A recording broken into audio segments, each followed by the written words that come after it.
অনেক বড় ব্রেস্ট বা অনেক হেভি ব্রেস্টকে তারা এটা সৌন্দর্য হিসেবে ধরে রাখে, আবার অনেক দেশে মিডিয়াম সাইজ ব্রেস্ট বা অনেক ক্ষেত্রে ছোট ব্রেস্টকেও সুন্দর হিসেবে ধরা হয়। গুড মর্নিং বাংলাদেশ, সুপ্রিয় দর্শক মন্ডলী, স্বাগত জানাচ্ছি আজকের আয়োজনে আমরা কথা বলবো নারীদের ব্রেস্টের সৌন্দর্য নিয়ে। এই বিষয়টি নিয়ে সম্প্রতি খুব আলোচিত বিষয় হচ্ছে এবং এই বিষয়ের বিস্তারিত বিষয়গুলো নিয়ে আমরা আলোচনা করব। আমাদের মাঝে আজকে উপস্থিত রয়েছেন বিশিষ্ট প্লাস্টিক সার্জন ডক্টর তামান্না আহমেদ।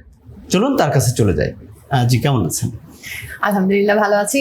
অনেক ধন্যবাদ আপনাকে, আমাকে আপনাদের স্টুডিওতে আমন্ত্রণ জানিয়েছেন এবং আমাকে এই বিষয়টি নিয়ে কথা বলার একটা সুযোগ করে দিয়েছেন। আমি প্রথমে যেটা একটু ই করছি যে এই মুহূর্তে আসলে এই যে ব্রেস্টের যে সৌন্দর্যর কথাটা খুব প্রচলিত হচ্ছে, এই বিষয়টা আসলে কি, এই শব্দটা আসলে কি বোঝায় বা কি বুঝি আমরা, এটা একটু।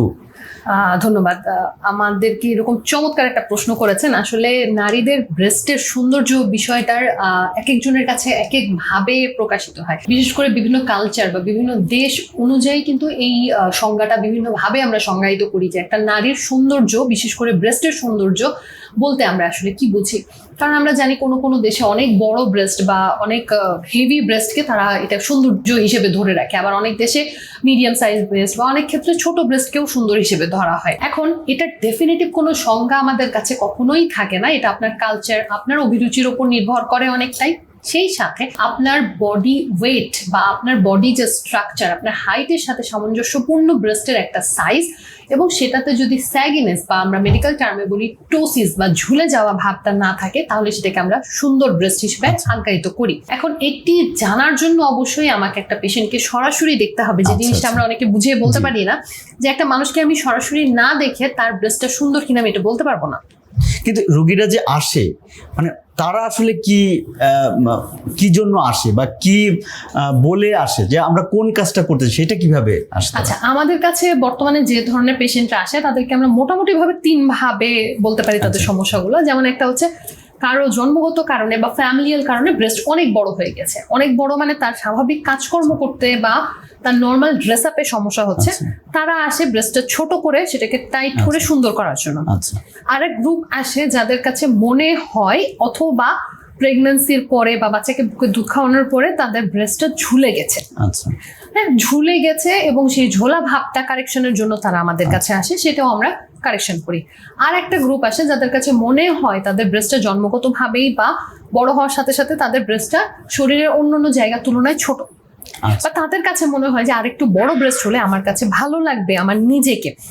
সেই ক্ষেত্রে আমরা ব্রেস্ট বড় করার ব্যাপারটাকেও প্লাস্টিক সার্জনরা আমরা এই সৌন্দর্যের সংজ্ঞার মধ্যে নিয়ে আসি। তার মানে হচ্ছে আপনার এটা হচ্ছে যেভাবেই আসুক সেটা আপনারা তাকে দেখে ছোট হোক বড় হোক বা এটার কারেকশনের যে বিষয়গুলো তার বডি স্ট্রাকচার অনুযায়ী করেন। এই ক্ষেত্রে আসলে যারা আসে তাদেরকে এই যে এটা তো একটা সার্জিক্যাল ব্যাপার, এটা আসলে কতটুকু রিস্কি ফ্যাক্টর গুলো কি বা এই ধরনের কোনো প্রবলেম হতে পারে কিনা পরবর্তীতে, এই বিষয়টা আসলে কতটুকু করে? এখন হচ্ছে সার্জারির নাম শুনলে অনেকেই আমরা ভয় পাই। সো এখানে আসলে ভয় পাওয়ার মতো তেমন কোনো ফ্যাক্টর থাকে না। আমরা আসলে পেশেন্টকে আগে পুরোপুরি ইভালুয়েট করে নিই যে তার শারীরিক কোনো সমস্যা আছে কিনা, থাকলে সে কতটুকু ফিট একটা সার্জারির জন্য বা অ্যানাস্থেশিয়ার জন্য বা অজ্ঞানের জন্য যেটা আমরা বলি। সো তারপরেই তাকে ওটিতে নিয়ে যাওয়া হয়। এবং আমি সবসময় যে কথাটা বলি যে এটা সৌন্দর্য বর্ধনের সার্জারি, এটা কোনো লাইফ সেভিং প্রসিডিওর না। সো পেশেন্টের যদি 1%ও লাইফ রিস্ক থাকে তাহলে আমরা এই ক্ষেত্রে তাকে সার্জারিতে নেই না।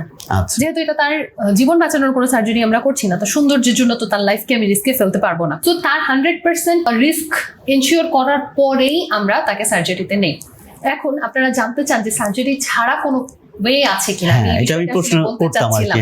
যে যেহেতু আপনি সার্জারির ব্যাপারটা তুলেছেন, যেমন যেটা বলছিলাম যে কারো ব্রেস্ট বড়, সেটা কিন্তু কোনো মেডিসিনের মাধ্যমে ছোট করার কোনো পদ্ধতি আমরা এখনো পর্যন্ত আবিষ্কার করতে পারিনি। সো কারো ব্রেস্ট যদি বড় থাকে সেটা অবশ্যই আমাদেরকে কেটে সার্জারি করে সেটা ছোট করতে হবে, এটার অন্য কোনো ওয়ে নাই। আচ্ছা, এখন আসেন ব্রেস্টোসিস বা স্যাগিনেস বা ঝুলে যাওয়া ব্রেস্টের ক্ষেত্রে, অথবা কারো ব্রেস্ট ছোট সেটি বড় করার ক্ষেত্রে কিন্তু আমরা নন সার্জিক্যাল ওয়েতে যেতে পারি। নন সার্জিক্যাল ওয়ে এর মধ্যে আছে ব্রেস্ট ফিলার।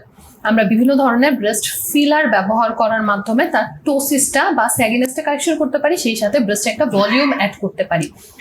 এটিও কতটুকু করা সম্ভব সেটি নির্ভর করছে পেশেন্টের পজিশনের ওপর, তার ব্রেস্টের বর্তমান কন্ডিশন, তার অনুযায়ী আমরা ডিসিশন নিতে পারবো সেটা আমরা কারেকশন করতে পারবো কিনা। এছাড়াও যারা বেশি কাটাছেঁড়া দাগ ভয় পায় তাদের ক্ষেত্রে আমরা যেটি করি যে তার পেটে বা অন্য কোথাও যদি অতিরিক্ত ফ্যাট থাকে বা চর্বি থাকে সেই ফ্যাটটা আমরা ফুটা করে বের করে নিয়ে আসি, অবশ্যই সার্জারির মাধ্যমে ফুটা করে ফ্যাটটা বের করে নিয়ে এসে সেটা ব্রেস্টে ইনজেক্ট করলে ব্রেস্টটা বড় হয়, ভলিউম অ্যাড করে এবং সেই সাথে তার স্যাগিনেস বা টোসিসটাও কিন্তু কারেকশন হচ্ছে। এছাড়া আমাদের বর্তমান সময়ে ইমপ্ল্যান্ট অনেক জনপ্রিয়, আপনি জানেন সিলিকন ব্রেস্ট ইমপ্ল্যান্টের মাধ্যমে ব্রেস্ট যতটুকু সম্ভব ততটুকু বড় করা যায়, যতটুকু প্রয়োজন সেভাবেই আমরা ব্রেস্টটাকে বড় করতে পারি।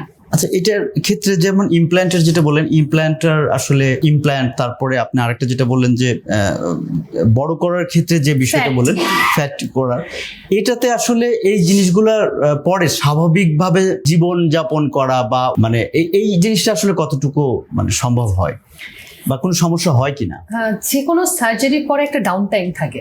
ডাউন টাইমটা মানে কি, যে একটা অপারেশনের পর নিশ্চয়ই একটা মানুষ সুস্থ হয়ে হাঁটাচলা করতে পারবে না। আমরা এখন তো বর্তমান সময়ে পেশেন্টকে একদিনের বেশি কখনোই হাসপাতালে ভর্তি রাখি না। কখনো কখনো কিছু অপারেশন সকালে করলে আমরা সন্ধ্যায় পেশেন্টকে বাসায় ছেড়ে দিই, ডিপেন্ড করে পেশেন্টের সাইকোলজির উপর, পেশেন্ট কতটুকু পেইন টলারেট করতে পারছে তার উপর। আমরা এখন সব জায়গায়, বিশেষ সব জায়গায় আর্লি মোবিলাইজেশন এনকারেজ করি। যেদিন অপারেশন হবে পেশেন্টের অ্যানাস্থেসিয়া রিকভার হওয়ার পর থেকে পেশেন্টকে আমরা হাঁটতে দিই, হাঁটতে অ্যালাউ করি বা হাঁটতে এনকারেজ করি, সেক্ষেত্রে তার সুস্থতাটা তাড়াতাড়ি আসে। সো সেই স্বাভাবিক সব কাজ পরের দিন থেকেই করতে পারবে, শুধুমাত্র ভারী কাজ আমরা 1 থেকে 1.5 মাস অ্যাভয়েড করতে বলি। এছাড়া পেশেন্টের অপারেশনের পরে কিছু ব্যথা হবে, এটা খুবই স্বাভাবিক। সো এই ব্যথার জন্য আমরা পর্যাপ্ত পরিমাণে পেইন কিলার দিই। পেশেন্টরা ভয় পায় যে অপারেশনের পরে কোনো ইনফেকশন হবে কিনা, ইনফেকশনের জন্য আমরা অ্যান্টিবায়োটিক দিই, পরিষ্কার পরিচ্ছন্নতা মেনটেন করার চেষ্টা করি বা তাদেরকে পোস্ট অপারেটিভ ইনস্ট্রাকশনগুলো দিয়ে দিলে আমরা ধরে রাখি যে একটা পেশেন্ট 10 থেকে 14 দিনের মধ্যে সুস্থ হয়ে যাবে, তার উনটা হিল হয়ে যাবে, তার কোনো ঘা আর থাকবে না। সো এই তো রিকভারি পিরিয়ড, মানে এটা তারপরে মোটামুটি সে স্বাভাবিক জীবনযাপন। এই ক্ষেত্রে আরেকটা প্রশ্ন করতে চাই, আসলে এই ক্ষেত্রে খরচ কেমন হয়? আসলে খরচটা ডিপেন্ড করছে পেশেন্ট কি ধরনের অপারেশন করছে তার উপর, বা কি লাগছে। যেমন ইমপ্ল্যান্টের একটা আলাদা খরচ আছে, সো সেটা কি ধরনের ইমপ্ল্যান্ট পেশেন্টের জন্য সুইটেবল বা পেশেন্ট চাচ্ছে তার উপর খরচটা নির্ভর করে। এবং plastic surgery world wide expensive surgery, এটা কখনোই এমন না যে আপনি খুব কম খরচে কোথাও ম্যানেজ করতে পারবেন। এবং এই কারণেই হয়তো সরকারি হাসপাতালে করতে গেলেও কিছু কিছু ক্ষেত্রে আমাদেরকে খরচটা বিয়ার করতে হয়। আপনি সরকারি হাসপাতালেও যদি ইমপ্ল্যান্ট দেন, ইমপ্ল্যান্ট আপনাকে কিনে দিতে হবে, এরকম কিছু বিষয় থাকে। আরো কিছু বিষয় থাকে, যেমন পেশেন্ট কতদিন হাসপাতালে ভর্তি থাকবে।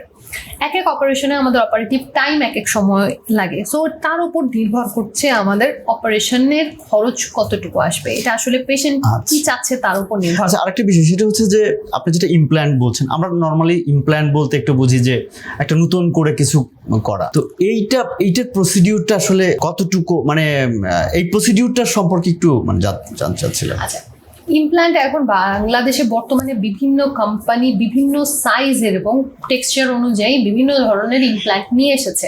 আমরা আগে পেশেন্টকে ইভালুয়েট করি, তাকে দেখি তার জন্য কোন ইমপ্ল্যান্ট সাইজটা পারফেক্ট হবে, সেই ইমপ্ল্যান্টটা আমরা চুজ করি তার জন্য। এবং অপারেশনটা একেবারে 100% স্টেরাইল ওয়েতে আমরা তাকে অপারেটিভ থিয়েটারে নিয়ে যাওয়ার মাধ্যমে এই অপারেশনটা করি। এক্ষেত্রে আমাদের ছোট্ট একটা কাটা দিতে হয়, বা যেটাকে আমরা সার্জিক্যাল ইনসিশন বলি, যেটা আমাদের ব্রেস্টের নিচে যে ভাঁজ থাকে সেই ভাঁজ বরাবর দিয়ে আমরা এই অপারেশনটা করি। এবং পরবর্তীতে যেহেতু আমরা প্লাস্টিক সার্জন, অবভিয়াসলি এমনভাবেই ইনসিশনটা ফেলি অথবা দাগটা এমনভাবে হাইড করি যাতে পরবর্তীতে খুব একটা বোঝা না যায়। এর মাধ্যমেই, এই অপারেশনের মাধ্যমে একটা ছোট ফুটা করে আমরা ইমপ্ল্যান্টটা ভেতরে দিয়ে দিই। এবং এটা নিয়ে পেশেন্ট স্বাভাবিক, এটাকে অনেক সময় আমরা পার্মানেন্ট প্রসিডিওরও বলি, কারণ কোনো সমস্যা না হলে অনেক সময় ইমপ্ল্যান্টগুলো আমরা 20 বছর পর্যন্ত ইউজ করতে পারি বা 20-25 বছর পর্যন্ত ব্যবহার করা যায়। আমার শেষে আর একটা প্রশ্ন আছে, সেটা হচ্ছে যে অনেকে ধরেন এই টাইপের, যেহেতু এটা একটা সৌন্দর্য বর্ধনের বিষয় থাকে, আপনি এক্সট্রা প্রসিডিউর মানে আপনার অপারেশন হচ্ছে বা কিছু হচ্ছে, এইটার জন্য পরবর্তীতে যেমন ধরুন অনেকে ব্রেস্ট ক্যান্সার বা অন্য যে বিষয়গুলো বলে সেইগুলো হওয়ার সম্ভাবনা থাকে কিনা? আচ্ছা, এক্ষেত্রে যেমন ব্রেস্ট আমি বললাম যে ছোট করতে চাই, একটা মানুষের ব্রেস্ট বড় হয়ে গেছে সেটাকে ছোট করছে, সেখানে তো আমি ব্রেস্ট কেটে ফেলে দিচ্ছি এবং এখানে আমি অন্য কিছু ব্যবহার করছি না, তো এখানে ক্যান্সারের কোনো রিস্ক নাই। আবার ব্রেস্ট ফিলার আমরা যেটা ব্যবহার করি তার মেইন সাইড ইফেক্ট হচ্ছে এটা পার্মানেন্ট না, এটা শরীর অ্যাবজর্ব করে নেয়। তো যে জিনিসটা আপনার শরীর অ্যাবজর্ব করে নিচ্ছে ওটা আর অবশিষ্ট থাকছে না, সো এখান থেকেও সাধারণত ক্যান্সারের কোনো রিস্ক থাকে না। এরপরে আসেন ফ্যাট তো আপনার নিজের শরীর থেকে আমরা ফ্যাট নিয়ে আপনার শরীরে প্রবেশ করাচ্ছি। সো এটা থেকেও আমাদের ক্যান্সারের কোনো ভয় সাধারণত থাকে না। হ্যাঁ, ইমপ্ল্যান্ট নিয়ে আমাদের সবার মধ্যে একটা কনফিউশন থাকে যেটা থেকে ক্যান্সার হয় কিনা। পুরো বিশ্বে কোটি কোটি মানুষ ইমপ্ল্যান্ট ব্যবহার করছে, এর মাঝখানে সামান্য কিছু মানুষ, যেটা পার্সেন্টেজ ধরলে 1%-এরও কম পার্সেন্টের ক্ষেত্রে আমরা দেখেছি ক্যান্সার হওয়ার একটা সম্ভাবনা থাকে বা ক্যান্সার হয়েছে। এখন এই ক্যান্সারটা আসলে ইমপ্ল্যান্টের কারণেই হয়েছে নাকি একটা ফিমেল যার প্রতি 8 জনে একজনের ক্যান্সার হওয়ার সম্ভাবনা থাকে সেই কারণে হয়েছে, সেটি এখনো জানা যায় না। সো যদি রিস্ক আমরা চিন্তাও করি, শুধুমাত্র ব্রেস্ট ইমপ্ল্যান্টের ক্ষেত্রে ক্যান্সারের একটা রিস্ক থাকে, সেটিও 1%-এরও কম। আচ্ছা আচ্ছা, তাও মানে সঠিকভাবে বলা যাচ্ছে না যে ওইটার কারণেই হয়েছে কিনা। আর বাকি যে প্রসিডিওর গুলোর কথা আমরা বললাম সেটাতে ক্যান্সারের কোনোভাবে কোনো রিস্ক নেই। ধন্যবাদ। আপনি খুব সুন্দর করে একটা মানে আমাদের এই মুহূর্তের অনেকের মধ্যে এই বিষয়টা নিয়ে অনেক প্রশ্ন থাকে, তো সেই বিষয়টা আপনি খুব সুন্দরভাবে সবগুলো প্রশ্ন আশা করি আমার মনে হয় দিয়েছেন। আমাদের মনে হয় দর্শকরা এই বিষয়টাতে পুরোপুরি জানতে পারবে বা বুঝতে পারবে বিষয়টা এবং সিদ্ধান্ত নিতে পারবে। ধন্যবাদ আপনাকে। সর্বশেষ যেটি আমি বলতে চাই যে আমাদের নারীরা অনেক ক্ষেত্রেই হীনমন্যতায় ভুগে তাদের ব্রেস্টের সাইজ নিয়ে, কখনো বড় হওয়ার কারণে, কখনো ছোট হওয়ার কারণে, কখনো ঝুলে যাওয়ার কারণে। এটি ন্যাচারাল একটা প্রসিডিওর যে আপনি বয়সের সাথে সাথে আপনার ব্রেস্ট ঝুলে যাবে বা ব্রেস্ট বড় থাকলে বা ছোট থাকলে সেটা আপনার দোষ না। আপনি যদি চান, আপনি এখন বাংলাদেশে প্লাস্টিক সার্জারি অ্যাভেলেবল, বিভিন্ন ধরনের ফিমেল অথবা মেল প্লাস্টিক সার্জন অ্যাভেলেবল। আপনি এখন বর্তমানে কস্ট ইফেক্টিভ ভাবেও আপনার ব্রেস্টকে সুন্দর করতে পারছেন। আপনি বাইরে যাওয়ার কারণে যে খরচগুলো আপনার হচ্ছিল সেই এক্সপেন্সগুলো আপনার কমে যাচ্ছে।